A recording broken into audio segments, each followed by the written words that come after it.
Maravilha!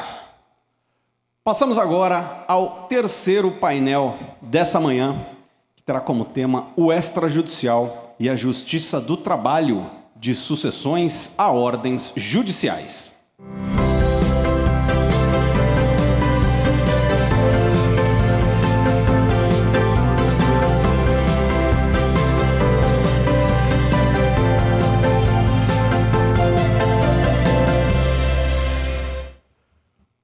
Convido ao palco para que seja o moderador dos trabalhos desse painel, doutor em Direito pela Universidade Federal de Minas Gerais, mestre em Direito pela Universidade Federal de Santa Catarina, especialista em Direito Mobiliário pela USP, especialista em Direito Internacional pela ESA de São Paulo, especialista em Direito da Economia e da Empresa pela FGV do Rio, vice-presidente da CNR e segundo vice-presidente da Anoreg Brasil, presidente do Sinoreg Amazonas e da Finotar Tabelião de Notas no estado do Amazonas, Marcelo Lima Filho.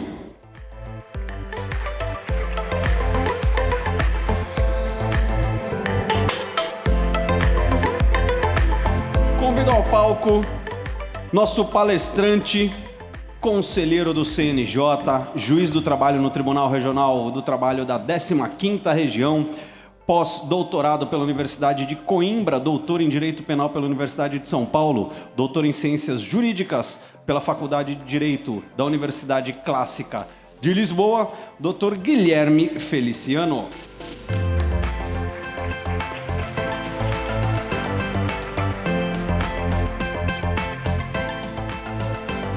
Convido ao palco nosso palestrante, advogado, mestrando em Políticas Públicas e Governo pela Fundação Getúlio Vargas, especialista em Direito do Trabalho, ESG, Compliance e Direitos Fundamentais, Isaías Diniz Nunes.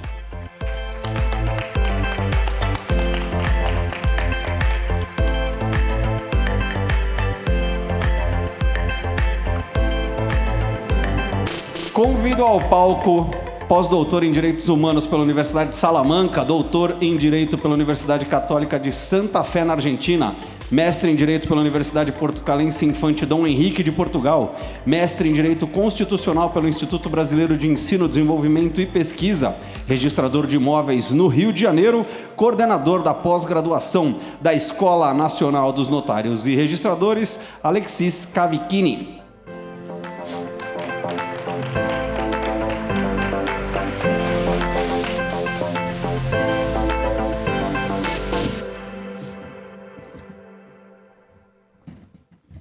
Com a palavra para a condução dos trabalhos desse painel, Dr. Marcelo Lima Filho.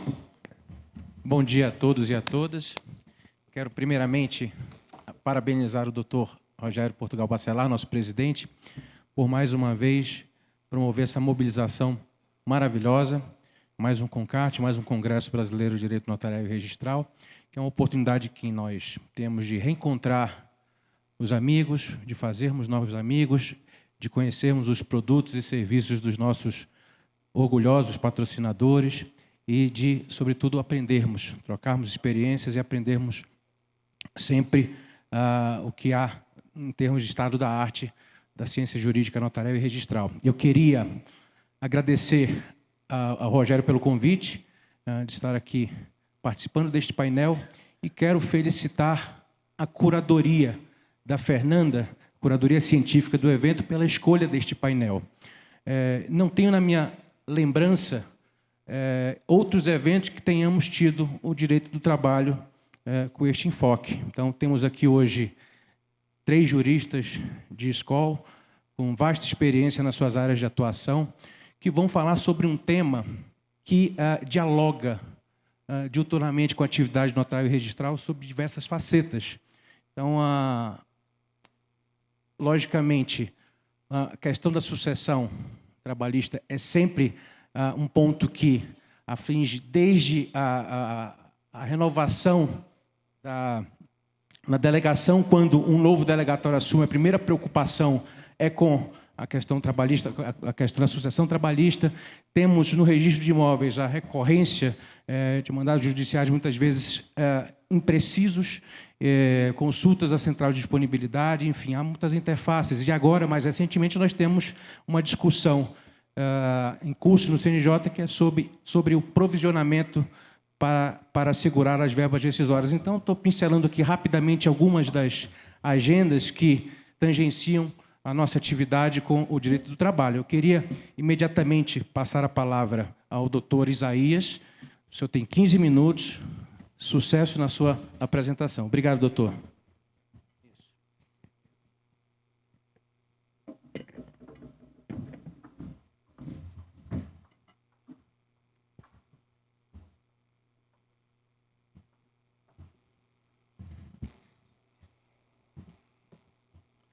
Bom dia a todos que estão participando. Nosso painel vai ficando mais difícil, né? Chegando próximo à hora do almoço, mas da minha parte eu prometo usar aqui apenas o horário que foi disponibilizado. Então, o desafio é falar nesses minutos sobre o extrajudicial e a justiça do trabalho. Interessante, podemos olhar uma mudança nos últimos anos, talvez até mais acentuada com a pandemia, em relação à digitalização, em relação aos processos eletrônicos. E podemos dizer que a verdade ela pode até nascer no judiciário, mas ela se forma no extrajudicial.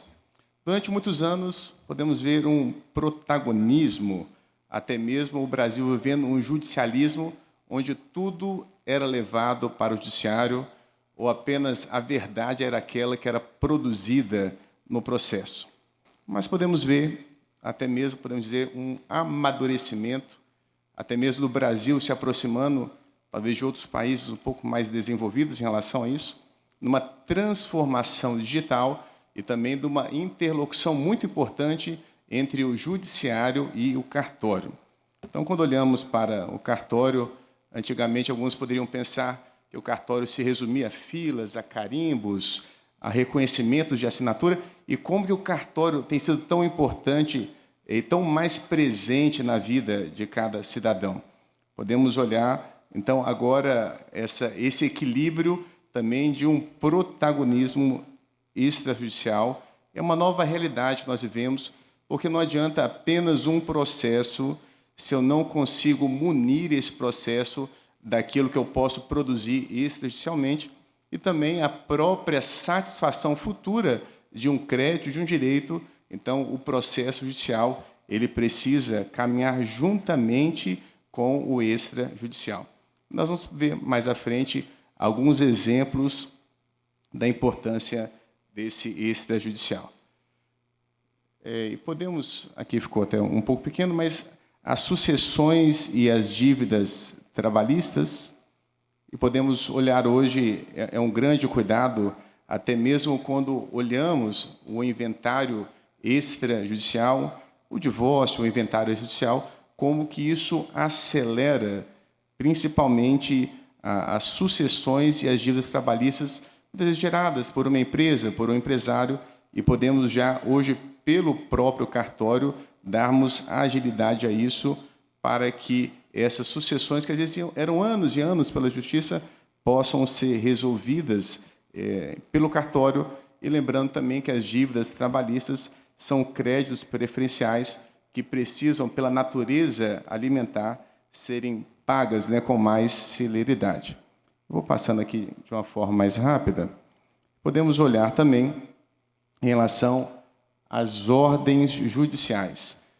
Como nós dissemos, um processo, acho que era uma grande tristeza para o credor, é você demandar vários e vários anos com uma ação e, ao final desse processo, você não ter um bem ou mesmo um valor que pudesse satisfazer aquela execução.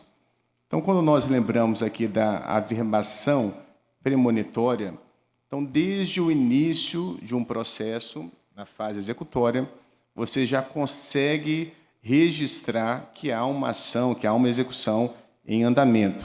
E isso já dá uma fé pública e um registro de que aquele imóvel ele vai precisar garantir uma dívida futura. Então, essa averbação premonitória é muito importante, porque lá na frente, se isso não é feito, lá na frente, mas é fraude à execução, dilapidação de patrimônio, mas quando eu faço o registro, eu consigo preservar o credor lá na frente daquilo que ele quer receber. E com isso eu consigo indisponibilidade dos bens, eu consigo fazer no próprio registro de imóvel o registro das penhoras e até mesmo quando nós falamos da adjudicação compulsória de 2022 para cá, não só a judicial, mas também a extrajudicial. Quem já não passou, ouviu algum caso de algum cliente que compra um imóvel, paga pelo preço, paga os impostos e depois havia uma negativa da transferência de propriedade. Então, hoje, tanto a adjudicação compulsória judicial, que era muito conhecida, mas também a extrajudicial dá uma celeridade muito grande em relação à propriedade dos bens imóveis e, fora isso, também a integração eletrônica que existe já entre a Justiça e também em relação aos cartórios em questões de imóveis, em questões de patrimônio e outras formas nas quais é uma tendência numa interlocução muito maior daquilo que a Justiça faz, daquilo que os cartórios possuem como base importante de dados, com todo o cuidado, como foi dito aqui anteriormente, sobre a LGPD, mas essa interlocução entre justiça e cartório é muito importante. Saber quais são os bens que estão registrados, né, saber o que tem no cartório. Então, essa base de dados é muito importante também para a Justiça do Trabalho, Justiça Comum, e por isso que essas ordens judiciais elas serão muito mais efetivas com a nossa integração delas aos cartórios, essa integração extrajudicial.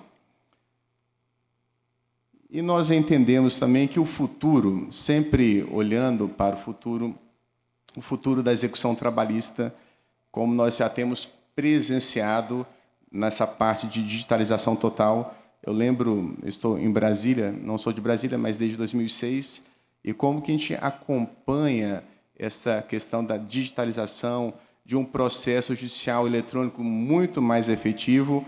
Antigamente era necessário você ir ao balcão com a sua petição, 3 vias, carimbar as folhas, depois era um pré-cadastro, e agora você faz tudo com um clique, você distribui, você marca um balcão virtual. Então, o futuro desse processo eletrônico também é essa conciliação com os cartórios. Então, a digitalização total do processo, as buscas inteligentes, até mesmo como nós dissemos, de endereços, de patrimônio, de informações, e esta automatização dessa comunicação entre o judiciário e também os cartórios, e uma execução mais rápida, porque não era raro de se ver processos que muitas vezes foram até rápidos na fase de conhecimento e eram tão morosos na fase executória para encontrar patrimônio. Hoje, isso já é conduzido até mesmo de forma simultânea daquilo que se leva ao processo e até mesmo de resguardarmos uma execução futura. Então, é uma execução muito mais rápida que se tenta para que, de fato, a justiça seja efetiva e nessa conciliação com o cartório.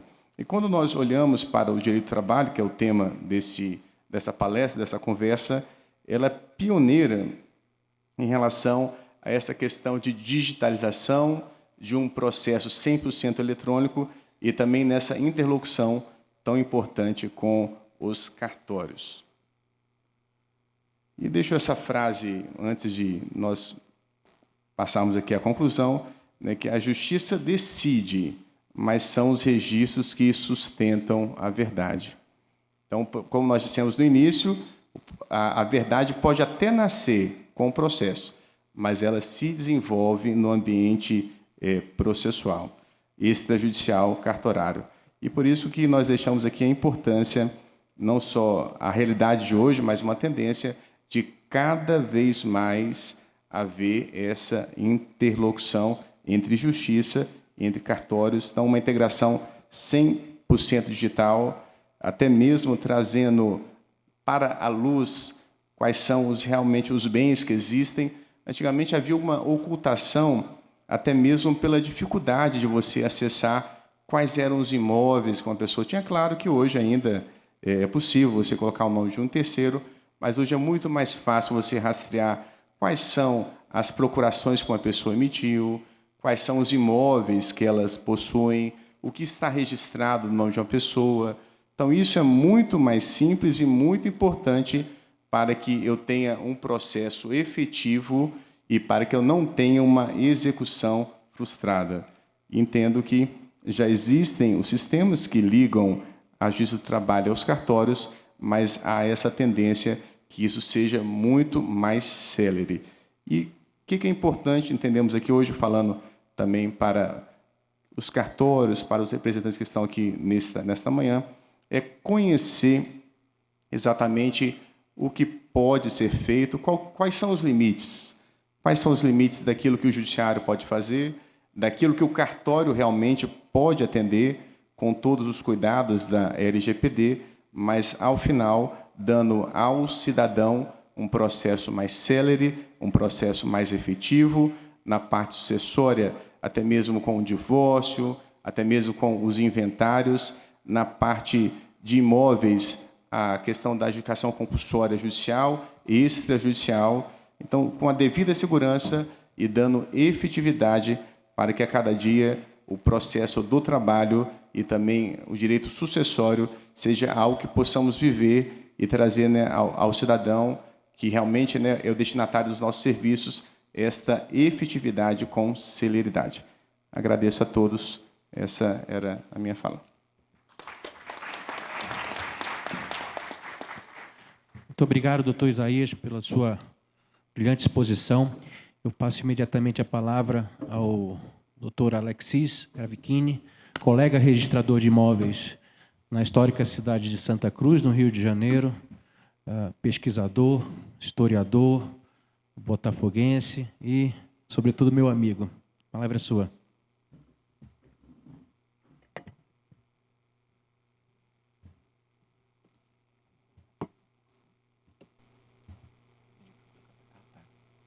A apresentação. Bom, boa tarde a todos. Gostaria só que colocassem a apresentação aqui também, eu tenho a minha apresentação aqui.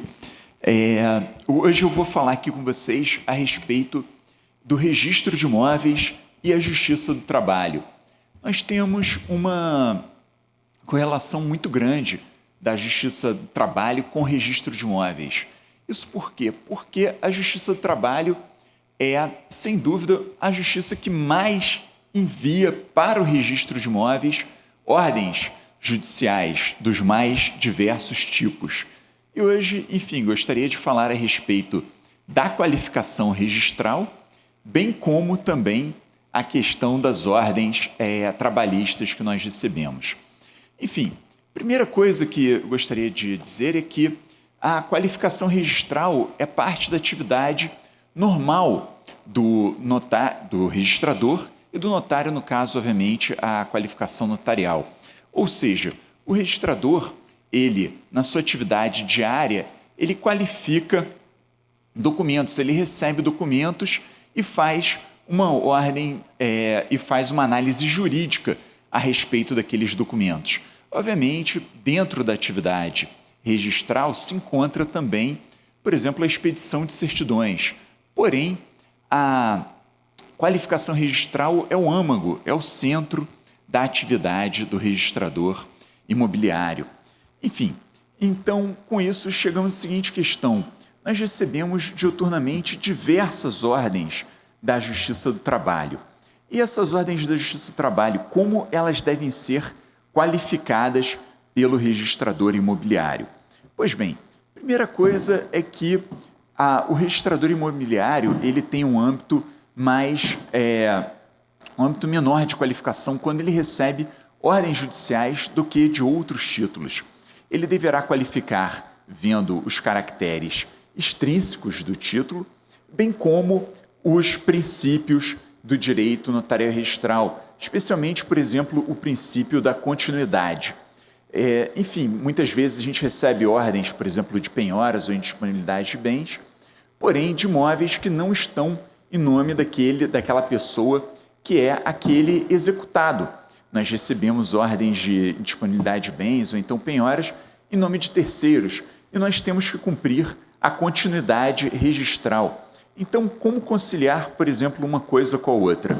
Eu acredito que o mais importante que simplesmente fazer uma nota devolutiva falando que deve ser cumprida a qualificação registral, é importante para o registrador de imóveis ele ter a consciência que a atividade notarial registral ela é uma grande desconhecida no âmbito jurídico. Nós conhecemos da atividade, porém outros operadores do direito normalmente não conhecem da atividade.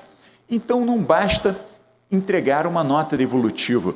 É importante que a nota devolutiva seja acompanhada, e falando de ordem prática aqui, de um ofício explicando as razões e por que aquela nota devolutiva ela foi exarada pelo registrador de imóveis. Simplesmente uma nota devolutiva falando, cumpra-se a continuidade registral. Muitas vezes é recebida uma ordem do juiz, e isso já aconteceu com diversos colegas, cumpra-se em tanto tempo sobre pena de prisão. Quer dizer, então fica o registrador de imóveis em uma situação bastante delicada. De um lado, ele tem os princípios registrais a cumprir, de outro lado, ele pode até mesmo ser preso, enfim. Então, o que acontece? Eu acredito que o maior problema que nós temos é a falta de compreensão da justiça com as nossas atividades. Isso se encontra na formação do direito, porque no direito nós não temos nas faculdades, nós não temos a formação em direito notarial registral. Infelizmente, até uma demanda muito importante para a classe. Então, enfim, voltando, quando se recebe uma ordem judicial, deve-se qualificar os caracteres extrínsecos e os princípios do direito notarial registral, não se adentrando ao mérito da decisão. Então, não se pode adentrar ao mérito da decisão. E, tendo uma qualificação, essa qualificação sendo uma qualificação registral negativa, deve-se imediatamente informar aquelas razões e as exigências para o ato, mas não somente isso, deve-se também ser feito um ofício. Eu defendo que deve ser feito um ofício, e nesse ofício a gente informe todas as razões pelas quais não pode ser feito o ato, de forma bastante prolongada, explicando detalhadamente como que aquele ato pode ser feito. Um outro ponto a respeito da Justiça do Trabalho que nós temos é o volume de ordens da Justiça do Trabalho. Isso porque no Brasil existe um volume muito grande de processos trabalhistas. Existe até uma discussão se o Brasil seria ou não o país do mundo com o maior número de processos trabalhistas, mas esse tipo de discussão estatística eu acredito que não caiba. O que cabe é nós sabermos que o volume, por razões também diversas, é muito grande. E, além disso, a justiça trabalhista, diferente de outros ramos do Poder Judiciário, ela trata principalmente com questão patrimonial. Então, o que acontece? É diferente, por exemplo, da justiça comum, que nós temos processos criminais, nós temos processos de divórcio sem patrimônio. Enfim, a justiça do trabalho, ela trata de questões patrimoniais. Somando-se isso ao número muito grande de processos trabalhistas que existem no Brasil, nós temos um volume enorme de ordens judiciais trabalhistas. E essas ordens chegam aos cartórios, e ao chegarem aos cartórios, nós deparamos com o seguinte problema: o pessoal do cartório ele é treinado na área do direito civil, ou seja, a gente tem um treinamento na área do direito civil, e a Justiça do Trabalho ela fala uma outra linguagem, uma linguagem própria da Justiça do Trabalho.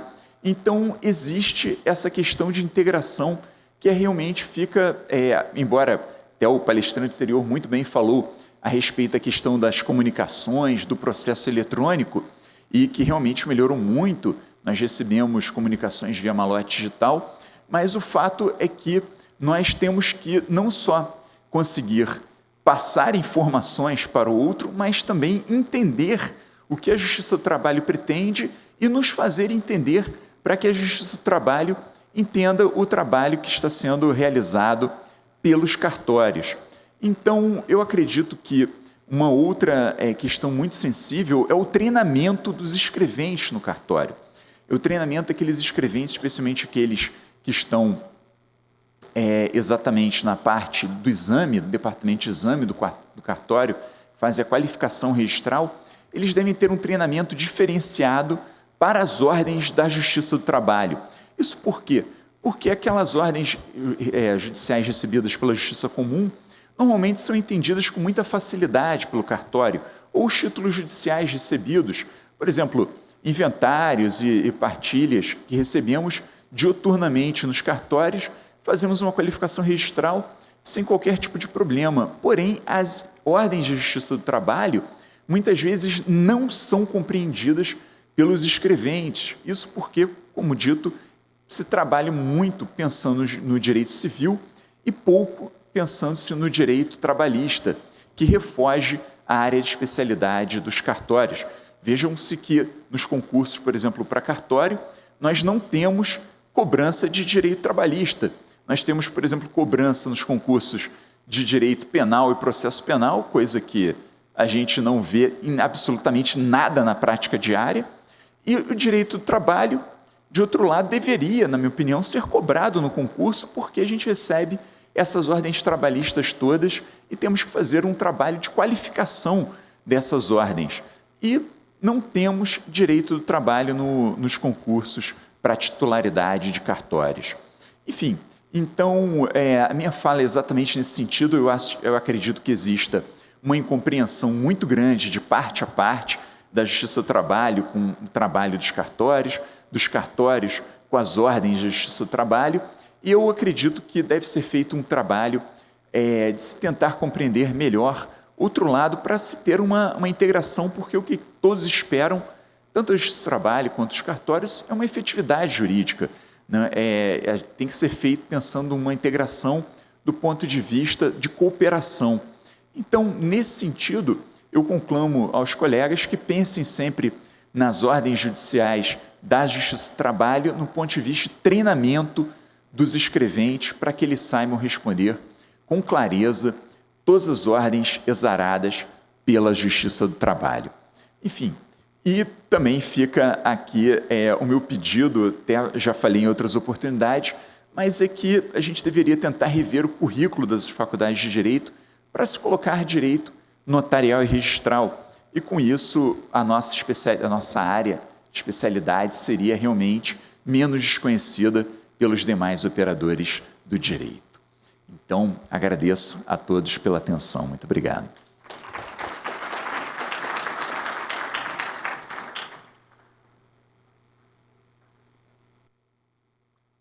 Obrigado. Muito obrigado, doutor Alexis, pela sua brilhante explanação.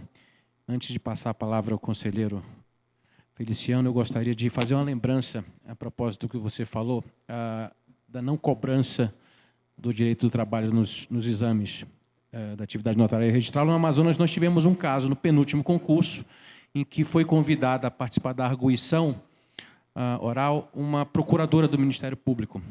E ela foi escolhida para o ponto do direito constitucional. Provavelmente ela levou para a zona de conforto dela, uma profissional muito qualificada, mas a zona de conforto dela era direito constitucional do trabalho, e a arguição dela foi pautada no direito constitucional do trabalho. Resultado, algumas pessoas foram reprovadas, porque não tinham a menor noção daquela perspectiva, algumas saíram chorando da banca, e essa mesma banca foi convidada para o concurso do Ceará, meses depois, e a mesma examinadora estava lá. E a mesma concursanda que foi reprovada lá no Amazonas também foi arguída na mesma temática lá no Ceará. Então, foi uma surpresa para os concursandos, desagradável, né? Mas fica o alerta. Eu passo agora a palavra ao nosso querido conselheiro, nosso ilustre convidado, conselheiro Guilherme Feliciano, desembargador no Estado de São Paulo, conselheiro indicado pelo TST, professor da Faculdade de Direito da USP, que vai trazer a perspectiva da Justiça do Trabalho do Conselho Nacional de Justiça para este painel. A palavra é sua, conselheiro. Muito obrigado, doutor Marcelo. Eu cumprimento, agradeço na sua pessoa e na pessoa do nosso presidente da ANOREG o convite e a recepção tão calorosa. Cumprimento os demais participantes desta mesa tão interessante. Cumprimento a todas as senhoras e os senhores. Vou pedir licença também para falar ali do púlpito. Eu deixei uma apresentação, se puderem colocar. Eu não sou nenhum artista gráfico, então, por favor, não se impressionem mal. Seguindo os protocolos do CNJ, me permitam, eu imagino que isso fique gravado, não? E seja transmitido também. Eu faço minha breve autodescrição. Eu sou um homem branco, 1,71 m, cabelos castanhos, olhos claros. Estou com um terno azul, inclusive com colete, gravata vermelha, camisa branca, sapatos marrons, e estou aqui nesse belíssimo espaço que foi reservado para este 25º Congresso da ANOREG e 8º CONCART, Conferência Nacional dos Cartórios. O tema, acho que é da máxima relevância, não apenas para os senhores e as senhoras que militam no dia a dia desta atividade tão essencial que é a atividade registrária, mas também para nós da Justiça do Trabalho, tema que suscita, não raramente, muitas dúvidas, porque o fato é que, se por um lado os concursos para notários e registradores não exigem geralmente a disciplina de Direito do Trabalho, e nisso eu convirjo para a fala do nosso palestrante anterior, acho que isto é fundamental. Eu diria que talvez nos concursos de admissão para a magistratura do trabalho também não haja uma grande ênfase à questão do direito dos registros públicos. E este é um aspecto que, a meu ver, merece uma atenção, porque, de fato, é o dia a dia dos juízes do trabalho, especialmente no campo do cumprimento das decisões ou da execução. E por isso encontros como esses são tão importantes, tão relevantes. Eu posso dizer, já que o doutor Marcelo lembrava aqui de um fato da sua atuação em banca, enfim, que um dos primeiros artigos que eu escrevi já como juiz do trabalho, acho que no meu 2º ano como juiz do trabalho, foi exatamente sobre uma questão que foi, ainda que a voo de pássaro, tratada hoje, que é a questão do registro de imóveis, né, e da averbação ou da anotação, como se queira, de uma constrição judicial, né, quando muitas vezes há a questão ao óbice mesmo da continuidade registrária.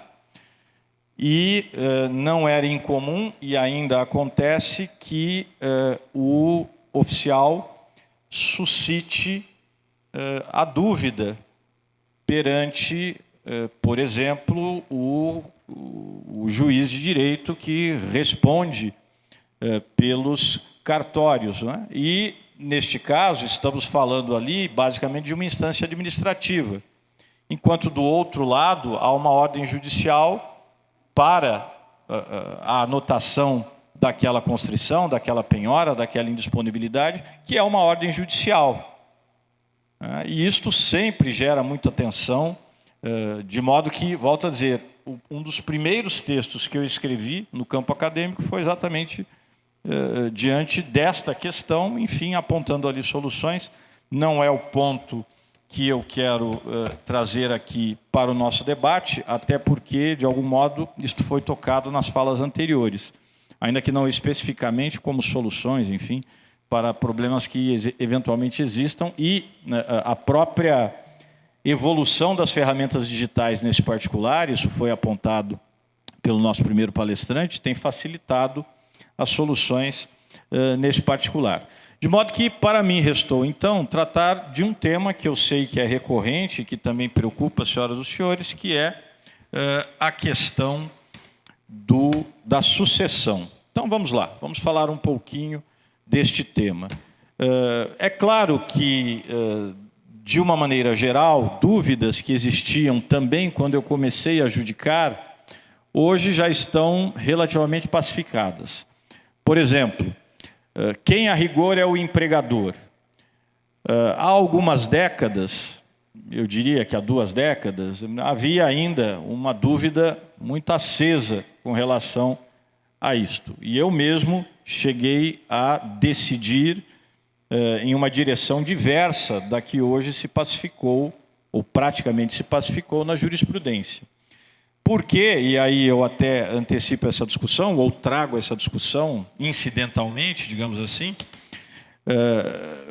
A CLT, a Consolidação das Leis do Trabalho, quando define o empregador no seu artigo 2º, ela, de uma maneira muito inovadora para o seu tempo, vamos nos lembrar que o texto original da CLT é de 1943, primeira metade do século passado. O homem ainda não havia pisado na Lua.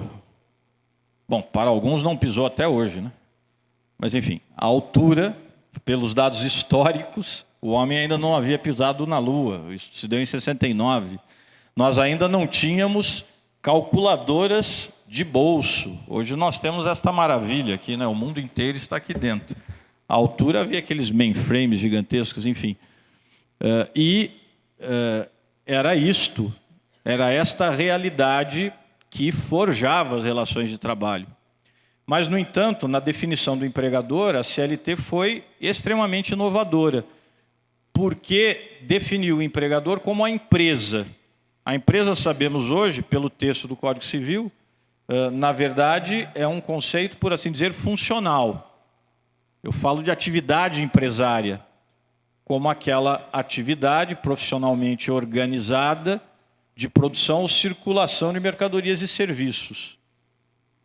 Isto permitiu, portanto, que, historicamente, a questão da pessoa jurídica como uma formalidade, aquela pessoa jurídica que tem um número no Cadastro Nacional, CNPJ, que regularmente apresenta os seus atos constitutivos para efeitos de registro em um cartório de registro de pessoas jurídicas, enfim, que isto fosse menos relevante no contexto de uma jurisdição que seguia pela lógica do princípio da primazia da realidade. O que, a rigor, sempre interessou é se havia uma unidade econômica. Identificada esta unidade econômica, ela poderia estar no polo passivo. Tanto é assim que, por exemplo, entes despersonalizados, não raramente, estiveram no polo passivo de reclamações trabalhistas, e até hoje isso acontece. Não é? Exemplo, massa falida, exemplo, condomínios, e, em algum tempo, as próprias serventias extrajudiciais, porque se identificava como uma unidade que, basicamente, tinha ali um contexto de gerência econômico-financeira. Na prestação de um serviço, não propriamente uma empresa, obviamente não se trata de empresa, mas havia ali gestão de recursos. Hoje, esta visão, e, portanto, repito, embora os cartórios, vamos utilizar essa expressão, não tenham e não possuíssem também à altura personalidade jurídica, poderiam, isto aconteceu, figurar no polo passivo segundo esse entendimento, que terminou superado. Hoje a compreensão, então, é que estamos falando da pessoa física, ou se preferirem, da pessoa natural. E, na medida em que ela deixe as atividades naquela serventia, ela, por assim dizer, leva consigo a dívida trabalhista do seu tempo. Mas algumas situações muito específicas passam ainda a suscitar dúvida, apesar deste entendimento que, repito, hoje já ganha foros de plena dominância, de que a responsabilidade trabalhista é pessoal do notário ou do registrador e não da unidade, como em algum momento se imaginou diante daquela abstração própria do artigo 2º da CLT. Mas, como eu dizia, e aí é o que está na tela, eu também me excuso, acabou ficando pequeno demais. Surge um problema quando, por exemplo, eu me deparo com a situação da interinidade. Me permitam circular aqui um pouco. Eu sei que o tempo já se esvai, mas aí eu consigo visualizar melhor aqui. Não é? Porque, muitas vezes, nesse caso, nós estamos diante de um limbo trabalhista. Não é? A rigor, este que assume interinamente o cartório não é propriamente aquele agente privado que vai fazer a gestão do interesse público, tanto é que ele é considerado um agente de Estado, tanto é que ele vai ter a sua remuneração limitada ao teto, etc. Né? E ele se vê, nesta situação específica, muitas vezes diante desta contingência. O que eu faço? Recebo os trabalhadores que já estão, isso do ponto de vista do serviço é bom, porque assegura a continuidade desse serviço, inclusive com empregados que já têm experiência. Mas, por outro lado, como não há uma clareza quanto a essa situação jurídica específica, por força dos artigos 10 e 448 da CLT, eu poderei ser considerado sucessor. E então, muitas vezes, interessará a esses trabalhadores lá adiante discutir verbas rescisórias ou horas extras ou o que for, tendo este interino no polo passivo, e não, por exemplo, o titular que faleceu. Porque isto envolveria, enfim, a discussão do patrimônio que restou em face do espólio.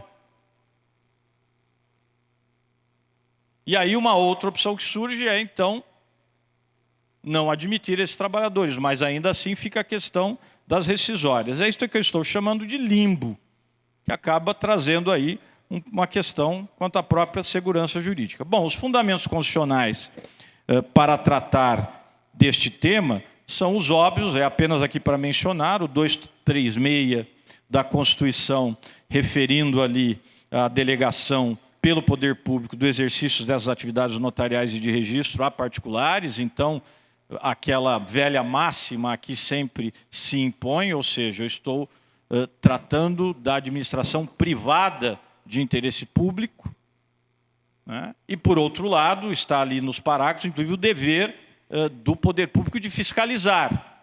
Isto vai nos trazer uma consequência lá adiante. A própria Lei 8935, de 94, que regulamenta esta autorização e estabelece deveres e responsabilidades, e, no que diz respeito especificamente a esta situação do substituto não concursado, vale mencionar, entre outras decisões, aquela da ADI 1183, relator ministro Nunes Marques, que fixou ali o prazo máximo, atenção aqui para o adjetivo, de 6 meses para este substituto não concursado manter-se na interinidade após a atuação dele seria precária.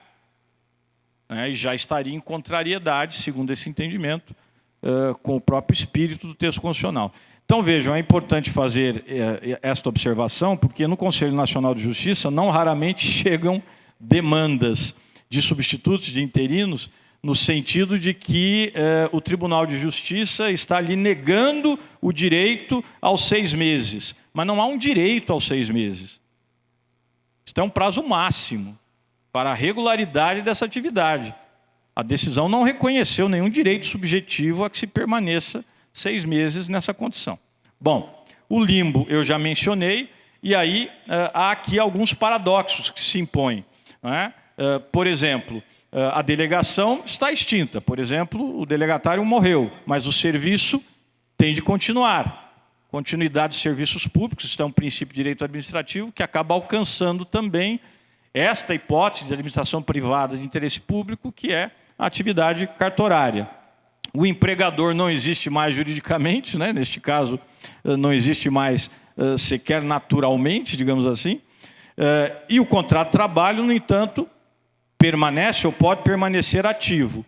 E aí surge a questão das verbas rescisórias e do próprio FGTS, o seguro-desemprego. E o tempo já se esgotou. Posso falar mais 5 minutinhos aqui? Desculpem, vou cansá-los mais um pouco. Continuidade dos serviços públicos, como eu disse. Então, o delegatário pode, nesta hipótese que eu estou discutindo, esta é que é a mais polêmica, perder a sua titularidade por qualquer das causas lá do artigo 39 da 8935. Eu falei aqui do falecimento, mas, enfim, há aquelas várias outras causas que os senhores conhecem, inclusive por decisão ele pode ser efetivamente afastado em definitivo por conta, por exemplo, de faltas que pratique no exercício desta sua função. E aí se nomeia um interino, a corregedoria vai designar o substituto, não é? E este, então, não terá ali, digamos, a seleção pela via do concurso público, não é? E, desta maneira, se evita o que mais interessa nesse momento, que é a interrupção do serviço essencial. E a prestação ininterrupta muitas vezes exigirá que os empregados continuem trabalhando para manter o funcionamento da serventia. E aí, o problema que surge é exatamente este, porque não há clareza quanto à responsabilidade neste caso. Se nós olhássemos a partir de uma perspectiva puramente trabalhista, não haveria dúvida. Se fosse empresa, não teria discussão. Sucessão. E há aqui um problema adicional.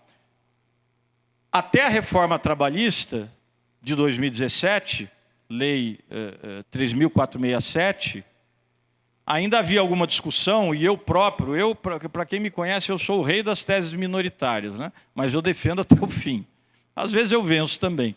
Né? Mas eu entendia que havia uma solidariedade, falando aqui de empresa, entre o sucessor e o sucedido. Então, a empresa X é adquirida pela empresa Y, e os trabalhadores continuam em atividade. É claro que a responsabilidade, inclusive com relação àqueles direitos do período da empresa X, passa a ser responsabilidade da empresa Y. Mas se a empresa Y não tiver condições de arcar com esses créditos por alguma razão, situação falimentar, recuperação judicial, enfim, o sucedido também tem a sua responsabilidade. E isto talvez resolvesse boa parte dos problemas aqui. Mas o fato é que a reforma trabalhista contrariou esse entendimento e veio dizer textualmente que a responsabilidade pelos créditos trabalhistas, em princípio, é exclusivamente do sucessor. E só será do sucedido se verificar fraude na sucessão. Então isso dificulta imensamente, até por um raciocínio analógico, qualquer tentativa aqui que se queira fazer pela legislação trabalhista posta de levar responsabilidade, por exemplo, no caso da morte, para o espólio. Ou no caso da perda da delegação, para aquela pessoa física que, enfim, muitas vezes até mesmo pelos malfeitos, levou a este passivo trabalhista. E por aí vai. Não é? O novo delegatário, ele então se vê diante destas duas situações que eu antecipei a vocês. Ele pode recepcionar os empregados, e aí ele anota um novo contrato de trabalho, e se arrisca a sucessão trabalhista. E, neste sentido, se arrisca a responder pelos débitos anteriores em caráter exclusivo, se considerando o atual texto do parágrafo que foi acrescido ao artigo 10 da CLT pela reforma trabalhista. E ainda, unicidade contratual. O juiz do trabalho poderá reconhecer, inclusive, um contrato de trabalho único. Embora tenha havido uma rescisão e uma readmissão, aí o caráter ininterrupto da prescrição pode levar o juiz a entender que o contrato de trabalho é único. Isso pode ter outras repercussões. Por exemplo, a depender da hipótese da regência, eventualmente de acordos e convenções coletivas de trabalho, este tempo acrescido pode levar à aquisição de alguns direitos, por exemplo, alguma garantia no emprego ou algum adicional por tempo de contrato, o que também se torna um elemento complicador. A outra opção é não recepcionar. Desligam-se todos os trabalhadores e aí fica a questão, quem pagará as verbas rescisórias? Além de ser, eu já antecipo a vocês a minha opinião, a pior solução. Não se resolve o problema do limbo, não se resolve a dúvida jurídica que existe ainda sobre o tema e o interesse que deveria ser primeiramente atendido, que é o interesse alimentar, de subsistência desses trabalhadores, também não se resolve, pelo contrário, é a pior solução, eles passam à condição de desempregado. E para o cartorário também é ruim, para a serventia também é ruim, porque são profissionais treinados que já tinham ali conhecimento, sabiam inclusive das demandas próprias daquele cartório e já não poderão ser utilizados.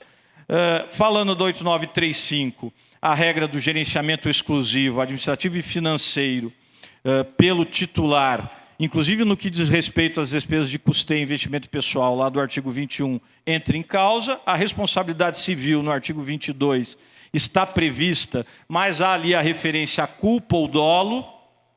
Isso talvez permita aqui uma leitura conjunta com o novo artigo 448 da CLT para aquela situação que permite responsabilizar o sucedido. No caso, quem perdeu a delegação, o espólio, etc. Poderíamos, então, reconhecer a hipótese de fraude na situação do dolo. E ainda precisaríamos definir melhor a situação da culpa. E o artigo 20, autorizando a contratação de escreventes, substitutos e auxiliares como empregados sob regime seletista. Essa é a nossa situação. Há uma jurisprudência nos regionais, meus caros, algo divergente a esse respeito. Eu cito aqui decisões, depois, se quiserem, eu passo os números, do TRT de Minas e do Rio de Janeiro, TRT 3 e 1, que reconhecem a sucessão trabalhista em face do interino, mesmo tendo, obviamente, atuação provisória, responsabilizando por verbas que não foram adimplidas pelo antecessor. O pressuposto, continuidade ininterrupta. Jurisprudência em outro sentido, TRT 1, então, dentro do próprio TRT do Rio de Janeiro, vejam, 10ª turma, no sentido que a designação do interino, porque visa apenas manter o serviço essencial até o novo titular, e na medida em que ele não tem acesso aos lucros da atividade, isto vai para o Estado, ele não teria responsabilidade trabalhista. Então, dentro de um TRT mesmo, a divergência, o TST em algum momento terá de fixar isto. A insegurança traz escassez de candidatos para estas interinidades, risco à continuidade de serviço público e, ironicamente, quando o rendimento do interino é limitado ao teto constitucional, a responsabilidade trabalhista por essa lógica é ilimitada, o que, obviamente, traz, para dizer o mínimo, angústia. No Congresso Nacional, apenas para dizer, há o projeto de lei 1030 de 2024, ele visa alterar o artigo 21 e outros da lei 8935 para resguardar essencialmente direitos trabalhistas nessa situação específica. É essa a preocupação fundamental desta lei. Então, a lei diz que o vínculo trabalhista deve ser mantida nessa alteração, que a solidariedade entre o novo e o antigo, então aquela solidariedade que se entendeu em algum momento que a reforma trabalhista retirou, no caso das serventias extrajudiciais, voltaria por meio deste PL. E o direito de regresso. Então, se o que sucedeu, inclusive o interino, é quem pagou, ele poderia, em ação de regresso, recuperar isto daquele que perdeu a delegação e que deu causa à dívida trabalhista, ou mesmo em face do espólio, enfim, a depender do caso. E traz uma maior clareza quanto a essa situação, garantindo aos trabalhadores o pagamento integral, que acaba sendo a maior preocupação. Mas não resolve completamente a situação do interino e nem a situação da responsabilidade do Estado. Nós temos outras situações pontuais, o provimento aí da Corregedoria do Mato Grosso do Sul, do TJ do Mato Grosso do Sul, na verdade é o 267 de 2022, não tem esse 5, criou lá um fundo rescisório, essa discussão também está em São Paulo. Isto traz uma incumbência e uma oneração a mais ao interino, embora a sua remuneração continue limitada, isto evidentemente é um problema. A questão do teto, enfim, já mencionei, e a responsabilidade objetiva do Estado. E aí terminamos por aqui. Se o 236, parágrafo 1º da Constituição, diz que a lei regulará a fiscalização do poder público, e se isto, inclusive, foi feito pela lei dos cartórios, e se, por outro lado, a Constituição também diz, lá no artigo 37, parágrafo 6º, que o Estado responde objetivamente pelos danos causados por seus agentes, e se eu estou falando efetivamente do titular, eu estou falando de como eu disse, de um serviço que, embora administrado por um agente privado, é um serviço de interesse público, e em falando do interino ainda mais, porque a jurisprudência reconhece que, neste caso, eu estou mesmo diante de um agente de Estado e não propriamente de um privado na administração do interesse público, eu poderia responsabilizar o Estado nessas situações, sem prejuízo também do direito de regresso do Estado. Isto também não está devidamente acertado, mas, bom, eu acabei pulando aqui. A 5ª turma do TST, isto já tem 3 anos, se quiserem depois, eu tenho anotado ali, passo também o número de julgado, relator ministro Breno Medeiros, chegou já a decidir isso. É uma decisão turmária. Então ainda não é posição pacífica do TST, isso será pacificado em algum momento na SBDI 1. Mas há aqui já essa decisão turmária reconhecendo, a responsabilidade direta do Estado do Rio Grande do Sul, numa situação envolvendo verbas trabalhistas devidas a uma empregada que prestou serviços e houve a situação da interinidade nessa situação de vacância, e ela então reclamou estes direitos em face, inclusive, do Estado do Rio Grande do Sul, e no final o TST reconheceu nessa decisão esta responsabilidade a partir do artigo 37, parágrafo 1º. Aqui os fundamentos da sucessão, já mencionei, os princípios de direito do trabalho precisam ser trazidos a essa discussão, também já referi, continuidade da relação de emprego, primazia da realidade, princípio da proteção. A questão da legitimidade do cartório como parte, já referi, não é? A evolução que houve a respeito, hoje a jurisprudência do TST, o titular do cartório, pessoa física delegatária de atividade notarial em decorrência do poder de contratar, tem a relação de emprego estabelecida diretamente com ele e não com o cartório. Então é o que eu mencionei a vocês no início. E talvez o ideal mesmo seja uma solução legislativa que passe por uma harmonização normativa desses diferentes regimes, agregando os princípios de direito do trabalho, mas considerando as características próprias e as cautelas necessárias do direito dos registros públicos, com garantia de pagamento. Na perspectiva do direito do trabalho, isso é o mais importante, prevendo no limite a responsabilidade do Estado, sim, portanto, dando alguma regulamentação ao que pode ser a linha de decisão do artigo 37, parágrafo 6º da Constituição para esses casos, responsabilidade objetiva do Estado, e, por outro lado, alguma proteção ao interino, já que ele está lá em caráter provisório, subordinado ao Conselho Nacional de Justiça e às suas regulamentações, e subordinado também ao teto remuneratório. E há a possibilidade, quem sabe, de se discutir um fundo rescisório que envolva também a própria participação do Estado. É isto, eu termino dizendo que, na perspectiva de um juiz do trabalho, repito, o mais importante é garantir a esse trabalhador, especialmente este que não teve o contrato mantido, a sua capacidade de dar sustento à família. É o caráter alimentar dos seus salários, das verbas rescisórias, etc. E aí, para ele, toda essa discussão é o que menos interessa. Por isso a importância de se pacificar, de se encontrar um ponto de consenso, digamos assim, se não na legislação, ao menos na jurisprudência. O que me leva a Rui Barbosa, na oração dos moços: a justiça atrasada, a justiça tardia, não é justiça, mas sim injustiça qualificada e manifesta. Muito obrigado.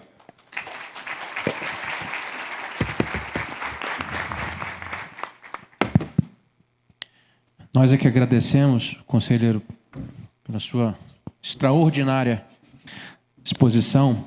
Eu, considerando a relevância do tema e as suas reflexões, eu queria, excepcionalmente, antes de passar para as considerações finais dos senhores, queria passar a palavra para o doutor Takeda, que é o presidente da Noreg de São Paulo, que gostaria de fazer uma intervenção. Doutor Takeda. Não é uma intervenção, mas seria uma pergunta de cunho trabalhista.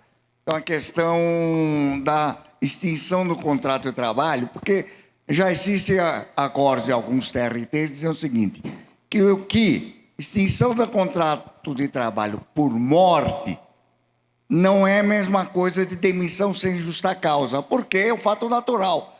Multa, aí entra o quê? Aviso prévio e multa de 40% do FGTS. Porque a demissão sem justa causa é um ato volitivo, ato do empregador. Então, ele manda embora, a pessoa perde o emprego, precisa procurar emprego, por isso que a ideia do FGTS, que antes tinha estabilidade, virou o FGTS, aí tem a multa de 40% para desestimular esse tipo de ato de demissão sem justa causa, e tem o aviso prévio. Agora, por outro lado, a pessoa faleceu, é fato natural da vida. Então, a jurisprudência aqui não existe a multa, nem o aviso prévio, nem a multa. E, por outro lado, o interino, quando entra, eu não vi até agora de não recepção. Ele precisa dar continuidade do trabalho e recepciona todos. Então, o trabalhador continua recebendo o mesmo salário, continua tendo todas as suas vantagens trabalhistas, o FGTS continua sendo depositado. Agora é o seguinte, eu não vejo sentido por que teria que provisionar uma multa, e a multa de 40% e o aviso prévio, quando não sem verificar que tem esse outro tipo de que a mais provável causa de extinção seria a morte. Então, não teria que fazer, provisional, que não vai ter. Então, teria que ser pensado, né? Como é que seria administrativamente alguma relação, até a questão do PL 1030 ser votado e virado lei. Né? O que o senhor acha? Como é que seria?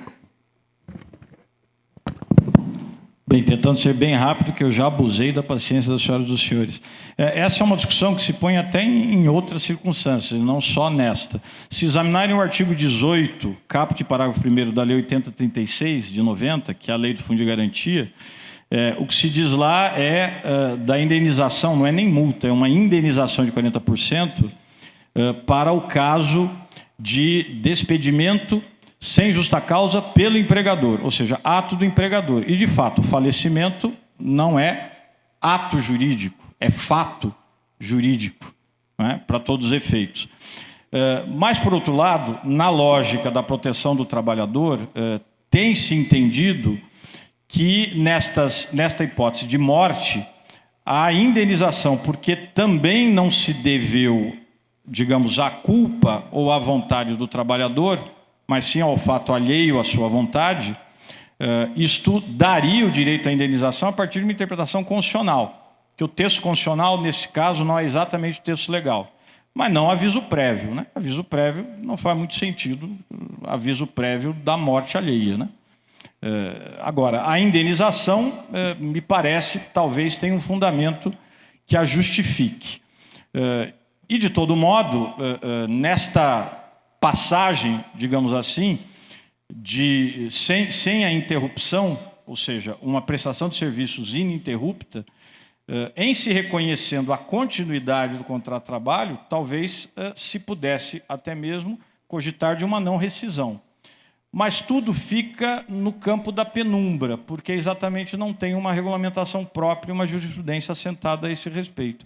O ideal é que, de fato, a lei desse com clareza as balizas para esse tipo de situação. Falando-se, afinal, neste aproveitamento ininterrupto dos empregados, que, de fato, é a regra.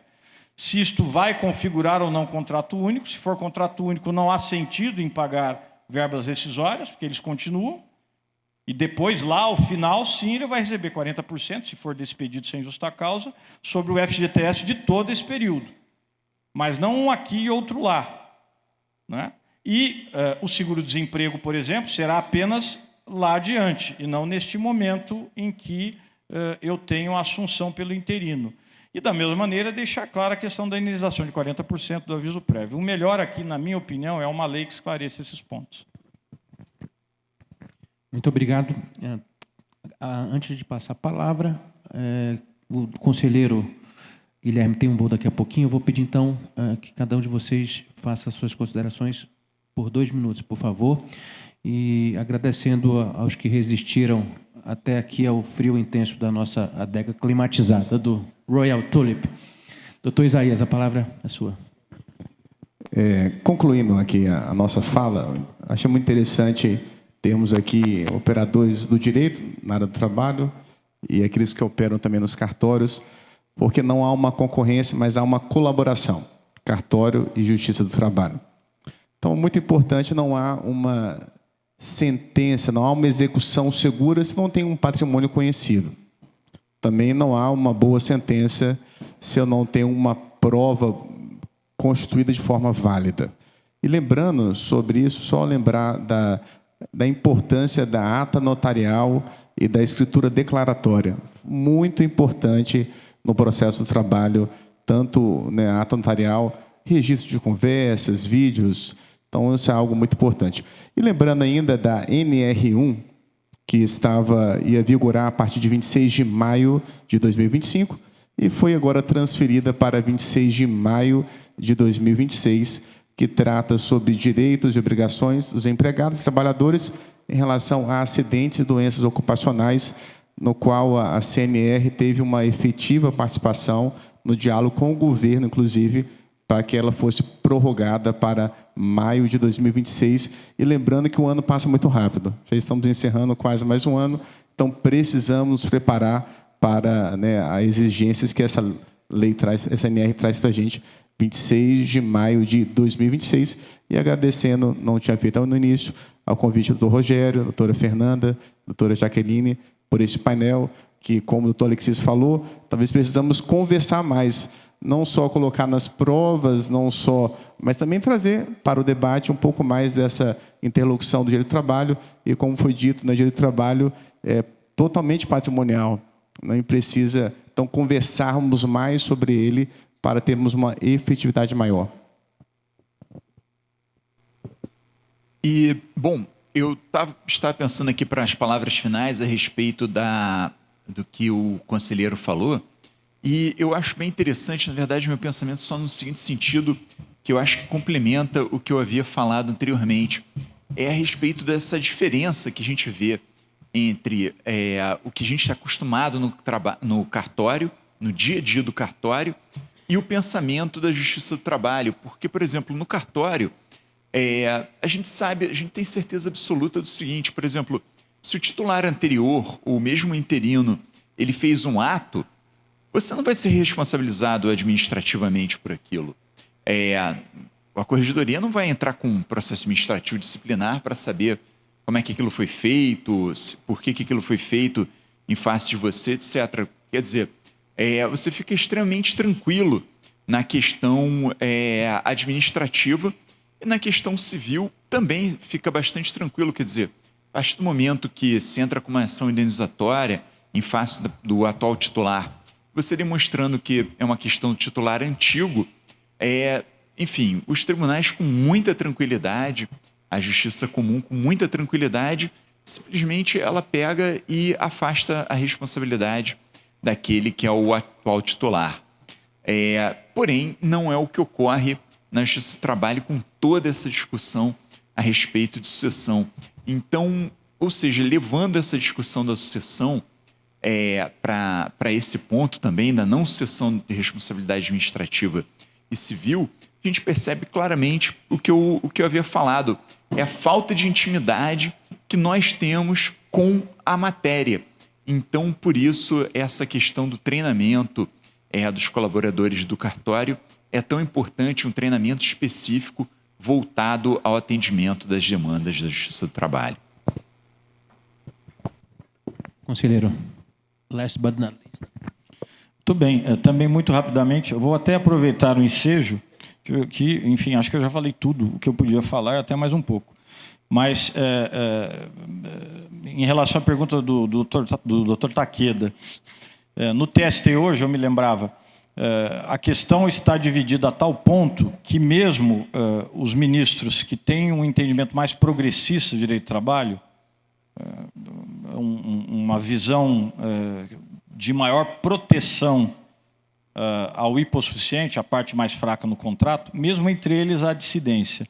Eu me lembro que, recentemente, por conta de uma aula, eu fiz esse levantamento e percebi que, ano passado, houve uma decisão da ministra Liana Scheib, que está entre os ministros considerados mais progressistas, que reconhecia, não eram casos envolvendo cartórios, mas reconhecia o direito à indenização de 40% e ao aviso prévio indenizado, inclusive no caso de morte do empregador. E, em 2016, um outro julgado do ministro Cláudio Mascarenhas Brandão, que também é considerado um ministro de visão progressista, dizendo que não cabe a indenização de 40% e nem o aviso prévio num caso específico de morte do empregador doméstico, em relação à empregada doméstica. Então, há aí uma dissidência e, de fato, isto traz insegurança. Insegurança jurídica acaba sendo o pior dos mundos de todo modo. O meu entendimento pessoal é de que a indenização de 40% é devida, mas acho que, num sentido ou no outro, é melhor que se pacifique. Para tudo que nós discutimos, né? Isso trará segurança ao trabalhador, segurança aos senhores e às senhoras, e trará, inclusive, digamos, uma condição melhor para a Justiça do Trabalho consiga entregar jurisdição mais rapidamente, na medida em que essas dúvidas se resolvam, ou pela via da lei, ou pela via da unificação jurisprudencial, né? E aí há meios para isso, inclusive os incidentes de recursos de revista repetitivos, que foram muito utilizados na gestão anterior pelo ministro Veiga, presidente anterior, para exatamente pacificar esses pontos, uniformizar a jurisprudência e evitar essa insegurança. Se não for pela via de uma lei ordinária, que pelo menos venha brevemente uma pacificação pela via da jurisprudência para esses temas. E, para além disso, só agradecer a gentileza do convite. Eu espero que eu tenha esclarecido as senhoras e os senhores. Se não esclareci mais, é porque talvez não haja elementos para esclarecer muito além disso diante das dissidências. Mas eu fiquei muito feliz. Achei um evento belíssimo, muito concorrido, muitas pessoas, enfim, meus parabéns à organização. É isto. E assim, nossos aplausos, e assim nós declaramos encerrado o último painel desta manhã, agradecendo ao conselheiro Guilherme, que fez um esforço muito grande para compatibilizar a sua agenda para estar aqui conosco, o doutor Isaías, da mesma forma, o Alexis, que chegou direto do aeroporto aqui para o nosso painel, foi com emoção. Muito obrigado. A presença de vocês muito abrilhantou o nosso evento esta manhã. Muito obrigado a todos. Muito obrigado, nosso condutor, Marcelo Lima Filho. Obrigado aos nossos palestrantes. Vão receber uma lembrança, um presente da organização do evento e fazer a foto oficial. Enquanto isso acontece, eu aproveito para convidar todos para o lançamento dos livros que vão acontecer agora no andar de baixo. Lançamento dos livros da Fernanda Leitão, Rafael Brum, Alexis Cavichin, Aurélio Joaquim da Silva, Manuel Aristides, Netânia Cavalcante e André Rodrigues. Lançamentos dos livros que vão acontecer junto com um brunch que será servido também pela Escola Nacional de Notários e Registradores, ali no andar de baixo. Retornamos às 14 horas em ponto para a continuidade do nosso congresso.